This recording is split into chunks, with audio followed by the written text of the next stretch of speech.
샬롬, 윤성근 전도사입니다. 오늘부터 디도서 말씀 묵상이 시작됩니다. 하나님께서 사도 바울을 통해서 쓰게 하신 이 디도서를 통해서 과연 우리에게 무엇을 말씀하고 계신지, 우리가 디도서를 묵상하기 전에 성경의 속가나무를 잘 보시면서 더욱더 쉽게 이해하며 또 더욱더 정확하게 디도서를 묵상할 수 있는 우리의 시간 되었으면 좋겠습니다. 함께 출발하겠습니다.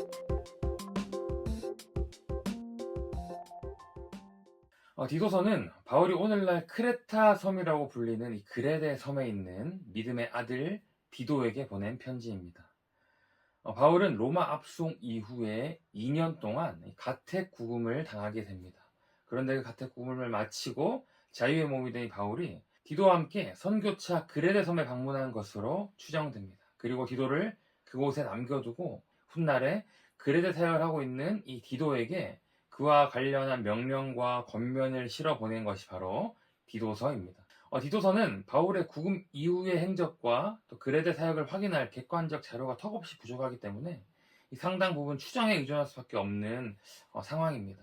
그럼에도 불구하고 디모데 전후서와 또 여러 교부들의 외적 증거를 토대로 역사적으로 우리는 많은 것들을 알 수가 있습니다. 이 디도서는 바울이 쓴 13개 편지 중에 이 디모데 전후서와 함께 시기상으로 정경 가장 마지막 부분에 위치하고 있습니다. 바울의 영적 아들로 언급할 정도로 두터운 신뢰와 끈끈한 관계 속에서 동력해온 사람들이 바로 디모데와 디도인데, 이들에게 보내는 편지가 바로 디모데 전후서와 디도서입니다. 특별히 바울은 이 디모데와 디도를 목회자로 파송했습니다. 교회를 든든히 세우길 원했고 그 일을 위해서 이 두 목회자에게 명령과 권면을 담아서 보낸 편지이기에 이 서신을 목회서신이라고 부르기도 합니다. 디도서는 이 디도라는 수신자가 개인적으로 정확히 명시되어 있기 때문에 개인적인 편지로 치부될 수 있지만 사실 교회 공동체 전체를 수신자로 의도하고 쓴 편지라고 할 수 있습니다. 바울이 아끼고 사랑했던 동력자에게 보내는 편지인 만큼 바울의 심리적인 상태와 감정이 매우 진하게 묻어나는 편지입니다.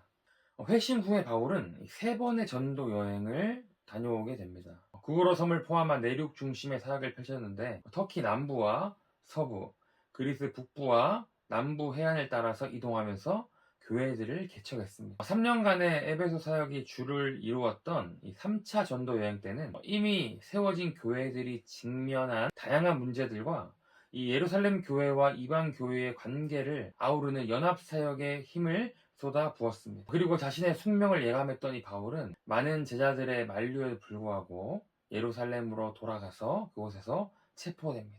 그리고 재판 후에 로마로 압송되는 과정에서 처음으로 그레데가 등장합니다. 바울을 호송하던 이 무리는 터키 남쪽 해안을 따라서 루기아 무라에서 로마행 상선으로 환승하게 되는데, 배가 그레데 섬을 거쳐서 지중해를 빠져나오던 중에 광풍을 만나서 모두 죽게 될 뻔했지만 간신히 멜리드 섬에서 목숨을 건지게 되죠. 그곳에서 석 달을 머물면서 다음 배를 기다려서 마침내 로마에 당도하게 됩니다. 그리고 그곳에서 바울은 가택연금에 2년 동안 처하게 됩니다. 그리고 2년을 지난 이후에 마침내 자유의 몸이 되고, 그리고 나서 디도와 함께 방문한 곳이 바로 그레데입니다. 디도서의 저자는 바울입니다. 디모데 전서와 디도서가 거의 동시에 기록되었을 것으로 추측됩니다. 그리고 수신자는 디도입니다. 바울이 특별히 믿음의 아들이라 칭하는 이 디모데와 디도, 목회를 위해서 파송한 목회자로서 디도가 디모데보다 연장자로 추측됩니다. 바울에게 디도는 동료이자 동력자이자 교회의 사자다, 그리고 그리스도의 영광이라 라고 칭할 만큼 각별한 사이임을 고린도 후서를 통해서 알 수 있습니다. 무엇보다 동일한 성령으로 동력했던 믿음의 아들이다 라고도 표현합니다. 바울과 전도 여행 이후 남겨진 디도는 바울이 주문한 명령과 당부를 잘 수행한 후 후임 두기고에게 이 바통을 넘깁니다. 그리고 바울과 잠시 합류한 뒤에 또 다른 사역을 감당한 것으로 보이며, 훗날 교부들의 전승에 따르면 디도는 어느 시점에 다시 그레데로 돌아와서 감독이 되었다라고 하고 있습니다. 디도서는 총 3장으로 기록되어 있는데 이 짧은 3장의 구조는 이렇게 나눌 수 있습니다. 먼저 1장에서 바울은 그레데 남겨진 디도가 미진한 사역을 마무리 짓기를 바랬습니다. 가장 중요한 일은 그레데 교회의 리더십을 구충하는 것이었습니다. 도입부에서 바울은 자신이 종과 사도로 부름받은 목적을 자세히 소개하는데, 그렇게 사도적 권위를 충분히 강조하는 까닭은 디도의 리더십에 사도적 권위의 정당성을 제공하기 위함입니다. 리더가 갖춰야 할 자질과 조건으로 모두 5가지 악덕과 7가지 덕을 이어서 소개합니다. 리더를 세우는 이유와 목적은 교회를 건강하게 세우기 위함과 동시에 교회의 존립을 위협하는 대적자들에 잘 대처하기 위함입니다. 이 장에서 바울의 가르침이 더욱더 상세하게 소개됩니다. 목회자로서 디도의 리더십은 장차 세워야 할 리더들의 본이 되어야 되는 것이죠. 그렇기 때문에 디도는 바울이 명령한 바른 교훈을 가감없이 성도들에게 올바로 말해야 했습니다. 특별히 성별과 연령에 따라서 5그룹으로 나누어서 가르침을 제공합니다. 늙은 남자, 늙은 여자, 젊은 남자, 그리고 종. 이러한 바울의 가르침은 그 근거를 철저히 하나님의 은혜와 그리스도의 사역에 두고 있음을 우리는 본문을 통해서 알 수 있습니다. 3장에서는 리더들이 갖추어야 할 7가지 덕목이 추가로 또 등장합니다. 리더들의 역할과 책임은 공동체의 담당을 넘어서 공적인 세상을 향해야 하는 것이기 때문입니다. 그렇기 때문에 더욱더 우리 이런 신학 윤리는 반드시 신학적 근거를 필요로 하는데, 바울은 포괄적으로 우리라는 단어를 사용해서 예수 믿기 전과 후의 삶을 대조합니다. 이것은 디도서에 등장하는 선명한 교리적 가르침입니다.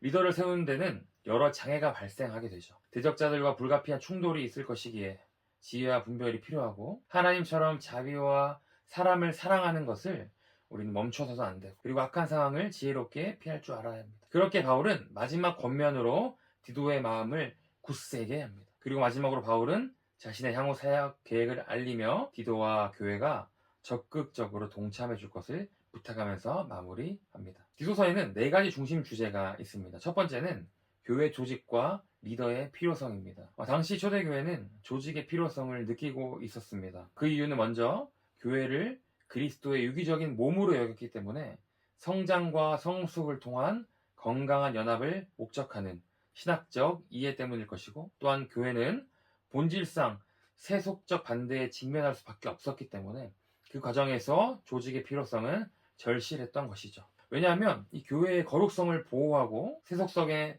대응하면서 세상 속 교회로서의 사명을 감당해야 하기 때문입니다. 따라서 목회자요 사역자인 이 디도는 바울의 교훈을 따라서 리더를 세워야 했던 것입니다. 장로 또는 감독자는 교회를 바로 세우기 위해서 스스로 신앙과 신학에 확실한 모범이 되어야 합니다.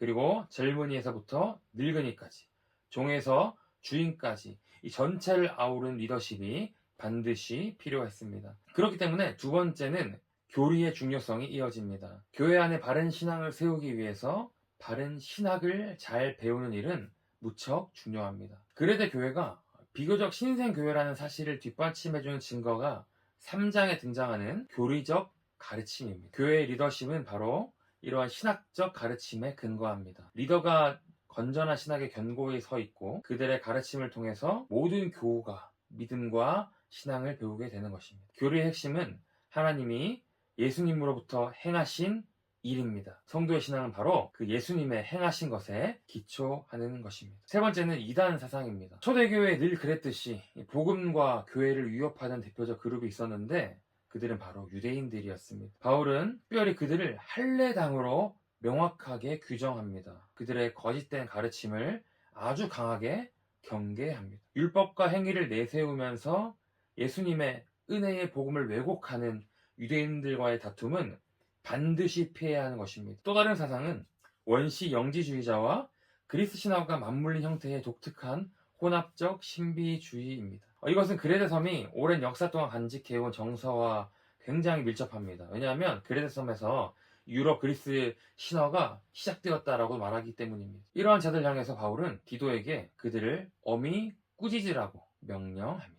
4번째 주제는 공공성입니다. 디도가 성도들에게 담대히 가르쳐야 할 바른 교훈은 그들의 정체성과 그에 걸맞는 삶에 관한 것이었습니다. 그것은 세워질 리더들에게만 요구되는 삶이 아닙니다. 예수로 말미암은 하나님의 은혜는 모두에게 나타나는 것이기 때문입니다. 그러므로 리더뿐만 아니라 모든 성도는 세상 정욕을 버리고 경건한 삶으로 헌신해야 하는 것이죠. 그런데 바울은 교회가 세상 가운데에 있다. 그리고 그 성도는 세상 속에서 살아간다는 점을 강조합니다. 죄로 오염된 세상 속에서 성도들은 깨끗한 마음으로 선한 일에 열심을 내야 하는 것입니다. 그것이 바로 하나님의 백성된 삶인 것입니다. 특별히 세상 통치자들과 권세 잡은 자들에게 복종하고 순종하라고 가르칩니다. 이것은 거룩의 정체성을 훼손하는 무조건적인 세상 세력에 복종하고 순종하라는 것이 아닙니다. 선을 행하며 온유함으로 교회가 가진 세상을 위한 공적 책임을 다하라는 뜻입니다. 그렇게 사는 삶이 복스러운 소망 중에 그리스도의 영광의 나타나심을 기다리는 성도의 자세라고 말하고 있습니다. 사랑하는 성도 여러분, 디도서의 이 세 장의 간결한 편지가 오늘 우리에게 어떠한 도전을 던지고 있을까요? 첫 번째는 우리 교회는 건강한 리더십을 가지고 있는가입니다. 바울은 디도를 전면에 내세워서 리더십의 본이 되게 하고, 그리고 디도가 세워야 할 리더들의 조건을 명료하게 제시하고 있습니다.